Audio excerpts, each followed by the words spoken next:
Ker je december čas za svečane dogodke, je minuli teden potekalo letno srečanje predsednikov 4 slovenskih državnih organov. Boruta Pahorja, Marjana Šarca, Dejana Židana, pa onega četrtega.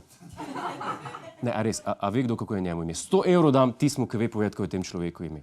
Več ljudi ve, kdo je drugi golman reprezentance, kot pa kdo je predsednik državnega sveta. Glavna tema pogovora med 4 slovenskimi predsedniki, zdaj mimogrede v tej formaciji lahko dobite tudi kot okrasek za torto, je bila tožba Slovenije glede hrvaškega nespoštovanja arbitraže, saj je luksemburško pravobranilstvo sodišču predlagalo, naj se z njo ne ukvarja. Luksemburški sodniki imajo torej podoben problem kot slovenski vodovodarji. Če zadeva zveni preveč kompleksna, pač rečejo, da nimajo cajta. Novico iz Luksemburga je pokomentiral tudi predsednik republike Borut Pahor.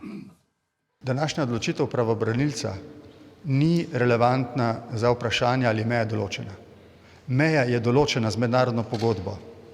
Pravobranilec je odločal o tem, ali arbitražni sporazum, njegova vsebina, zadeva evropsko pravo. Zdaj, bolj kot besede Boruta Pahorja me na tem posnetku zanima, kaj za vraga razmišlja Dejan Židan. Da zgleda tako zaskrbljen. Dajmo si še enkrat pogledati ta posnetek, tokrat skozi Židanove oči. Meja je določena z mednarodno... Kaj sem jaz ugasnil pečico, preden sem šel od doma? Pa menda sem, kaj pa vem. Mater Pahor dobro zgleda. Jaz moram tudi začeti hoditi na fitness.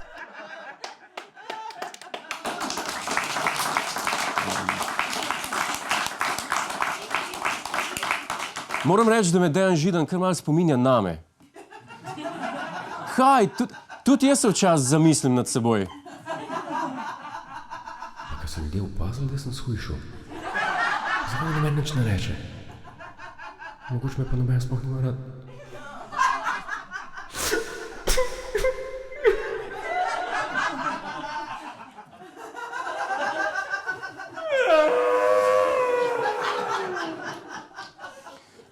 Zaplet glede arbitraže pa je pokomentiral tudi predsednik vlade Marjan Šarec, ki svojih misli žal ne zna zadržati zase, ampak pove, karkoli mu pade na pamet.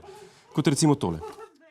Kdor bi vedel izid razsodb vnaprej na sodiščih, tisti je pač jasnovidec, to pa jaz nisem.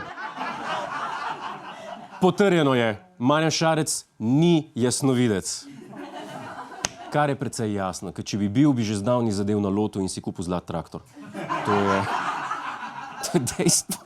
Treba pa priznati, da če bi bil Marjan Šarec jasnovidec, bi bili njegovi odgovori na poslanska vprašanja veliko bolj zabavni za gledati.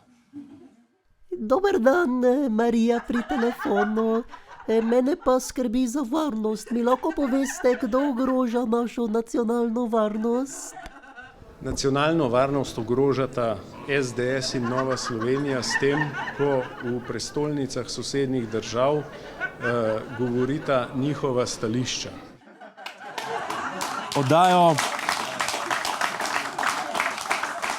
Oddajo Šarčeve zvezde si lahko gledate vsak prvi ponedeljek v mesecu na 3. programu nacionalke. Poleg arbitražnega postopka pa so se 4 slovenski predsedniki dotaknili tudi termoelektrarne Šoštanj oziroma vse glasnejših zahtev po njenem zaprtju. Kakšne posledice bi to imelo, je pokomentiral najmodrejši izmed 4 modrecev, če gledamo po barvi oči, seveda, gospod Pahor. Da to ni mogoče čez noč, je razumljivo, ker bi bil izpad električne energije tak, da bi bilo vsako drugo alternativno ukrepanje dražje. Zdaj, najprej smo uporabili več kot milijardo, da smo jo končali, zdaj bi nas pa stalo najbrž še enkrat toliko, da jo zapremo. Z ekonomskega stališča bi bilo za Slovenijo torej boljše, če bi elektriko namesto s kurjenjem premoga pridobivali s kurjenjem denarja. Škoda samo, da 20 let nazaj nismo imeli jasnovidca, ki bi nas posvaril. Hej, to je naš YouTube kanal, klikni na ta gumb in se naroči, da boš na tekočem. Polajkaj pa nas tudi na Facebooku in na Twitterju, pa na ulici, pa na kakšnem javnem WC-ju.